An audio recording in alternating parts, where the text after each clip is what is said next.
Welcome into another video. We're talking about the first round here. We have our reaction going down of all of these crazy picks that happened in the first round of the draft. I'm sitting here with a good friend of mine, Tyler. He came over here on an Airbnb in North Carolina, hanging out, watching the draft, and we need to talk about a couple of things that's going on in this first round. Tyler, how you doing today, man? Doing great, man. I appreciate you bringing me out here and inviting me out to watch the draft and just have our reactions together. Looking at all these players, really excited about a lot of teams really improving what they need this year. Oh, absolutely, man. Absolutely. Well, I'm going to go ahead and kick it off at the very beginning. We're going to talk about a quarterback here going to the Broncos, and Bo Nix got picked at the 12th pick of the draft. I think Sean Payton's got himself a nice kind of a caliber quarterback that I've enjoyed watching, not only in Auburn and went over to Oregon and really shine. So look at some of the stats he had last year. We're looking at a quarterback that was 6'2". He threw for 4,508 passing yards and 45 touchdowns. He also added in 234 rushing yards with 6 touchdowns on top of that. We're talking about a quarterback who completed 77% of his passes in 2023. Now, you talking about Sean Payton, Drew Brees kind of like quarterback. He wants someone that's going to be able to complete the football at a high clip, and I think that's something that we can definitely do. Now, the biggest thing that I see with Bo Nix coming in here, they ended up adding Zach Wilson not too long ago, but I think Bo Nix is securely going to be the starting quarterback in this draft. If we go ahead and take a look at the depth chart, we look here at Bo Nix should be that starting quarterback. We got Javonte Williams and Samaje Perine at that running back position. The number one wide receiver, I would say, is probably Courtland Sutton at this spot right here. Marvin Mims would be the second wide receiver. I think they should probably get another wide receiver, hopefully in the draft soon. And then Greg Dulcich at the tight end position. Some people do have Adam Troutman as the number one tight end, but I think Greg Dulcich he's just a lot better overall. Troutman is the better pass blocker, but I think Dulcich is definitely the one that wants to go out there and catch a lot of the balls for him. I think he should be the starting tight end for that. But overall, Bo Nix, not too bad. I think he's obviously a little bit older as far as the draft goes, close to like 24 years old. So he's got a little bit more maturity, and I think Sean Payton is actually gonna like that. But Tyler, who do you have going, one of the first guys you want to talk about in the first round here? Yeah, I'm going with Drake May at the pick 103 with the New England Patriots.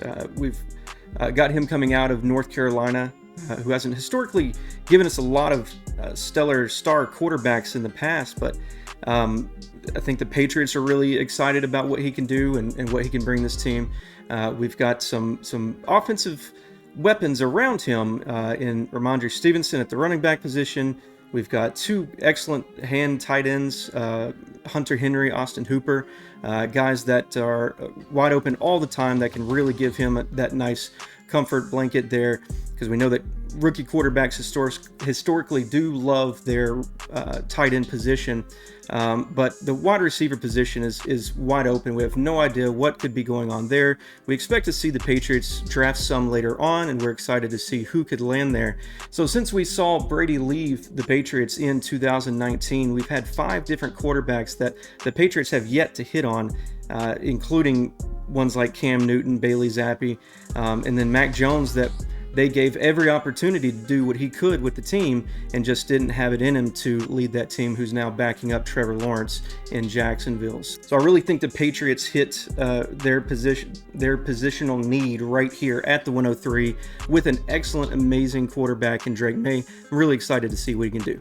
Oh yeah, like Drake May, he's one of those guys that there's so many things that the Patriots need right now, right? And there was a lot of questions flying. Are they going to be able to take Marvin Harrison Jr., maybe get a quarterback later on in the draft? We're really not sure, but they ended up going with the quarterback, obviously, like you said, out of UNC and Drake May. I think he has a lot of intangibles, and he could probably get some things done. But like you said, I think later on in the draft, I'm hoping to see that they get some type of wide receivers, some type of help to help out Drake May, because there's not a lot of weapons there as of right now that he can say, hey, Drake May is going to be a fantasy asset. But as long as I expect them to definitely get some more help into the wide receiver positions, we'll just have to see how it goes. But I know I want to go on to another guy here, another quarterback, one of probably the biggest shock of the NFL draft in the first round right now. We're talking about Michael Penix Jr. going to the Atlanta Falcons.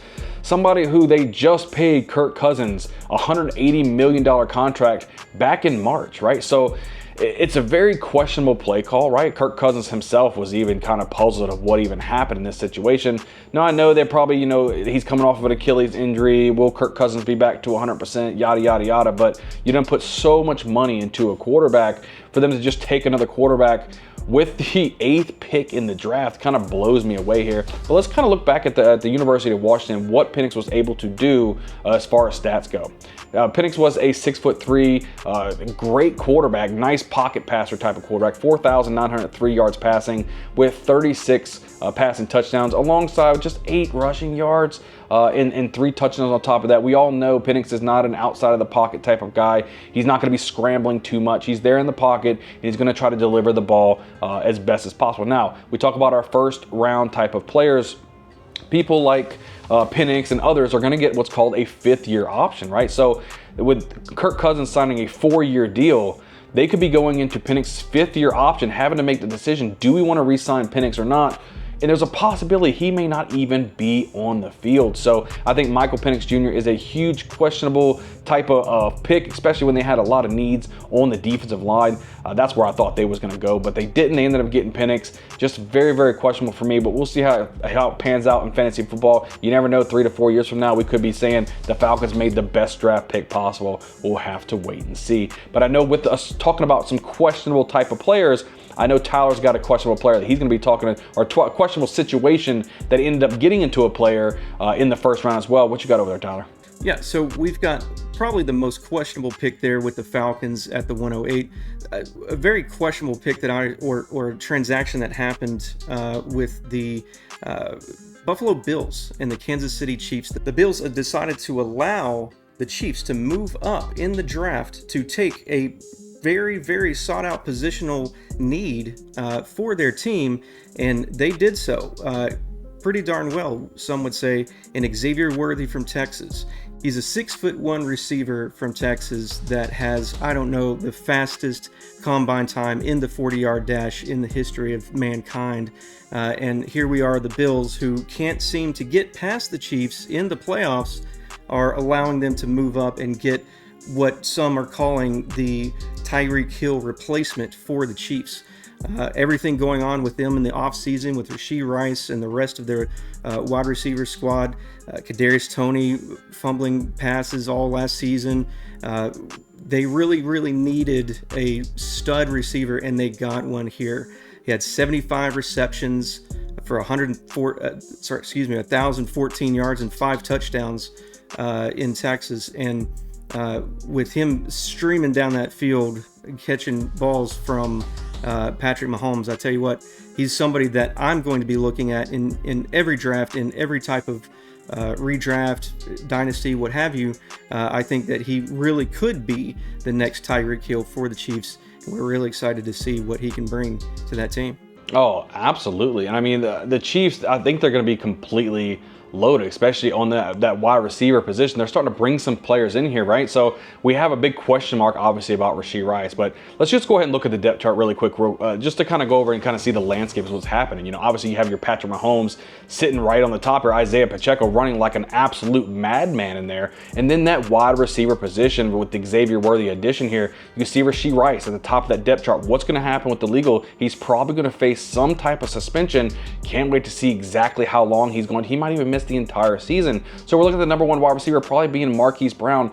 Xavier Worthy is going to be able to slide in, just like you mentioned, in that Tyreek Hill type role. So I'm really curious to see what all happens with the situation, especially with Rice, to see if Patrick Mahomes can continue to be the type of quarterback that we're all used to him being. So the last guy that I personally want to talk about here is somebody who was towards the end of the draft. We're talking about the 31st pick in the draft. That's Ricky Pearsall, the wide receiver that's coming in out of Florida, over here now with the 49ers. So it's one of those things that I think it's a match made in heaven. And sometimes they're saying, well, what's going to happen with Brandon Ayuk or what's going to happen with Deebo Samuel?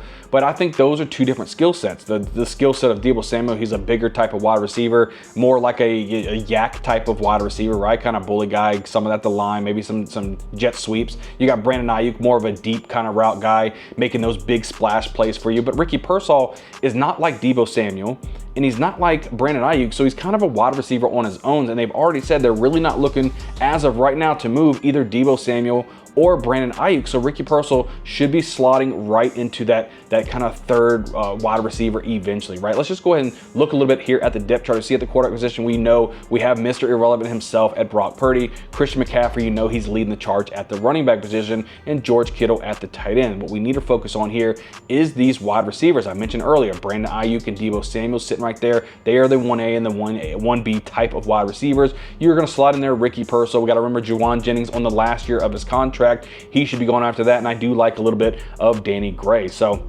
Ricky Pearsall, I think he fits in quite nicely with what the 49ers are trying to do. There's really no glaring needs per se for the 49ers, and I think Ricky Pearsall was almost a perfect type of pick for them. I mean, he's making some spectacular catches, one-handed catches.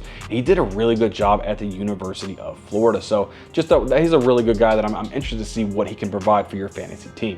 So do you have one more guy you want to go over there with, Tyler? Yeah, I went with Xavier Legette, the other Xavier, in the first draft here. The Carolina Panthers took him at pick 32, last pick of the first round. He's a 6'3" receiver out of South Carolina, 71 receptions for 1,255 yards and 7 touchdowns. Now, he can come in here and be the number one from day one. They've got Deontay Johnson there. Adam Thielen obviously was Bryce Young's security blanket last year and did an excellent job of that. Jonathan Mingo couldn't step up and provide that another weapon for Bryce Young to do what he does. So we saw the Panthers offense really struggle last year.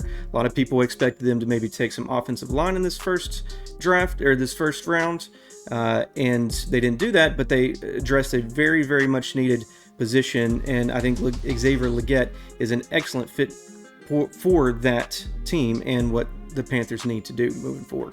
Oh yeah, loved Xavier Legette, what he was able to provide there at South Carolina. He bullied cornerbacks all the time. You know, I'm interested to see, will it be Deontay Johnson being that main man, like you said, that the main target from Adam Thielen, like he was getting those targets last year, or will that be that rookie Xavier Legette?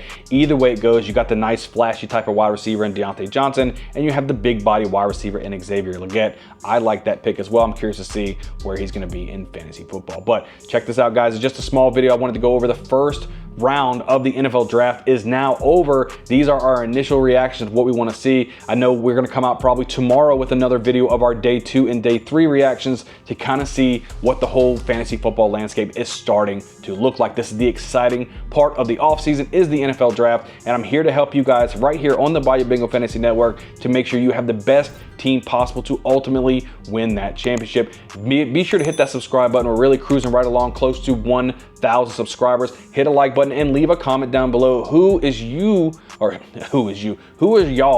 favorite first round pick of the entire draft as far as fantasy football goes? I'm curious to see what you guys think. Leave a comment down below. Can't wait to see you guys on the next video. We'll see you guys next time.